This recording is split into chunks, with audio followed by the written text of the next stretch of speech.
সকালের নাস্তায় যদি ঝরঝরে খিচুড়ি হয় তাহলে তো আর কিছু বলার নেই, তাই না? এই তো আমি সকালবেলা ঘুম থেকে উঠেই আজকে খিচুড়ি বানাতে এসেছি। সকালবেলা খিচুড়ি খেতে কিন্তু অনেক অনেক বেশি ভালো লাগে। বাইরে কুয়াশা, ভিতরে খিচুড়ি, আহ কি সুন্দর, তাই না? হ্যালো ভিউয়ার্স, আসসালামু আলাইকুম। হুমান চেতি ব্লগ থেকে আপনাদের স্বাগতম। এই তো এখন আজকে সকালবেলা চাচ্ছি যে খিচুড়ি তৈরি করব। সেজন্য কিন্তু আমি কিছুটা পরিমাণের চাউল এবং ডাল নিয়েছি এবং সামান্য ছোট্ট ছোট 3টা আলু কেটে নিয়েছি এর মধ্যে দেওয়ার জন্য। সকালবেলা তো অনেকে অনেক কিছু খায়, তাই না? আমরাও কিন্তু খেয়ে থাকি, কিন্তু ভাবছি যেহেতু বাইরে প্রচন্ড প্রচন্ড ঠান্ডা পড়েছে, আর আমরা তো এই ঠান্ডার মধ্যে গরম গরম খিচুড়ি খাই তাহলে তো জমে যাবে। এই তো আমি এখন খিচুড়ি রান্না করব। এখানে কিন্তু আমি ডালের পরিমাণটা অনেক অনেক বেশি নিয়েছি, তাহলে আমার কাছে খিচুড়িটা খেতে অনেক বেশি ভালো লাগে। আর আজকে কিন্তু খিচুড়িটা আমি একেবারে যে ঝরঝরে সেভাবে রান্না করব না, একটু পাতলা টাইপের রান্না করবো, তাহলে কিন্তু খেতে অনেক বেশি ভালো লাগবে। আর এই চালগুলো হচ্ছে পোলাওর যে ভাঙ্গা ভাঙ্গা চালগুলো থাকে, সেগুলো কিন্তু আপনাদের ভাইয়া নিয়ে এসেছে মূলত খিচুড়ি খাওয়ার জন্যই। আর এখানে আমি কিউট 3টা আলু কেটে নিয়েছি, এগুলো এখন দিয়ে দিচ্ছি।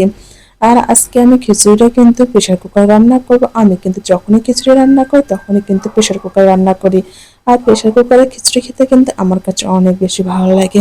এই তো এক এক করে আমি চাউল, ডাল, আলু, মরিচ, একটু পরিমাণে রসুন, কাঁচামরিচ, লবণ, হলুদ গুঁড়ো এবং তেল, জিরে বাটা, সমস্ত কিছু যা যা প্রয়োজনীয় এখানে দিয়ে দেবো। আপনারা চাইলে এখানে ধনিয়া পাতাও অ্যাড করতে পারেন, কিন্তু আমি এখানে ধনিয়া পাতা দেবো না, কেননা আজকের সকালের নাস্তা খিচুড়ি সেটা হচ্ছে মোরসালিনের পছন্দের।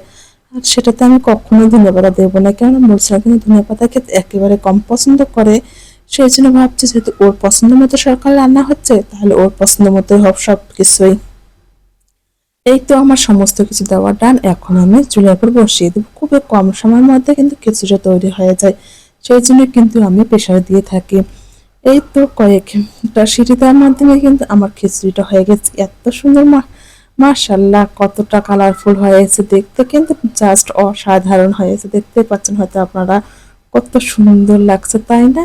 এখন আমরা গরম গরম খিচুড়ি খাবো। এদিকে কিন্তু আপনাদের ভাইয়া অফিসের জন্য রেডি হয়ে গেছে, আমিও রান্না বান্না কমপ্লিট করে নিয়েছি। আর মোরসালিনও কিন্তু ঘুম থেকে উঠেছে। এখন আমরা গরম গরম খিচুড়ি অনেক সুন্দর হয়েছে, তাই না? মজা করে খাচ্ছি। আমি কিন্তু সর্বপ্রথম আপনাদের ভাইয়াকে এবং মোরসালিনকে খেতে দিয়েছি। ওরা তো খেয়ে অনেক অনেক বেশি হ্যাপি হয়েছে।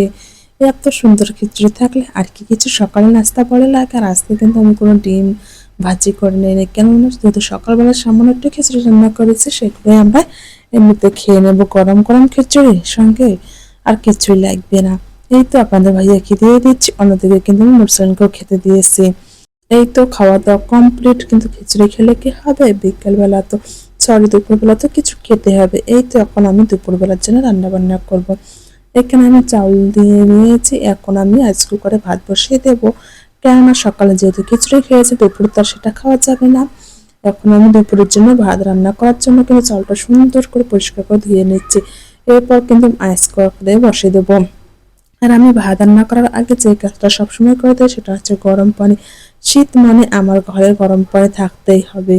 এখন আমি কিছুটা পরিমাণে গরম পানি করে নিয়েছি, এরপরে কিন্তু আমি রাইস কুকারে ভাতটা বসিয়ে দেব। আমরা কিন্তু 3 বেলা এবং 4 বেলা এবং কিন্তু একটু হলেও গরম পানি এবং ঠান্ডা পানি মিক্সড করে কিন্তু খেয়ে থাকি, কেননা ঠান্ডা যেহেতু পড়ছে অনেক, আমরা কিন্তু একেবারে সরাসরি ঠান্ডা পানিটা কখনোই খেতে পারি না। আর আমার কাছে কিন্তু গরম পানিটা একেবারে ভালো লাগে না, কিন্তু ওই যে আপনাদের ভাইয়ার জোরে কিন্তু সবাইকে খেতে হয়। আর এদিকে কিন্তু আমি একটা মশলা তৈরি করব। আমি কিন্তু সব ধরনের মশলা আমার ঘরে থাকলো, আমি সব রকমের যত মশলা, এলাচ, দারচিনি, লং, এগুলো আছে না, সবকিছু অ্যাডজাস্ট করে কিন্তু একসঙ্গে মিক্সড করে আমি একটা মশলা তৈরি করি। সেটাই আজকে আমি তৈরি করছি।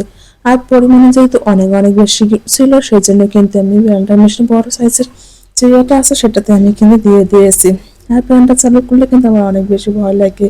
এই তো আমার সুন্দর করে গুঁড়া করা হয়ে গেছে। তারপর দেখতেছি মাঝে মাঝে কয়েকটা আস্তে আস্তে ছিল, কি আর করার, আর তো আমি বারবার করতে পারবো না। এই তো এখন ছাদে এসেছি, এখন দেখতেছি দুপুরবেলা একটু রোদ উঠেছে। আর মাঠে জন্য কি হচ্ছে সেটা বলতে পারবো না। অনেক অনেক মানুষ দেখতেছি। সবাই ভালো থাকবেন, সুস্থ থাকবেন, আল্লাহ হাফেজ।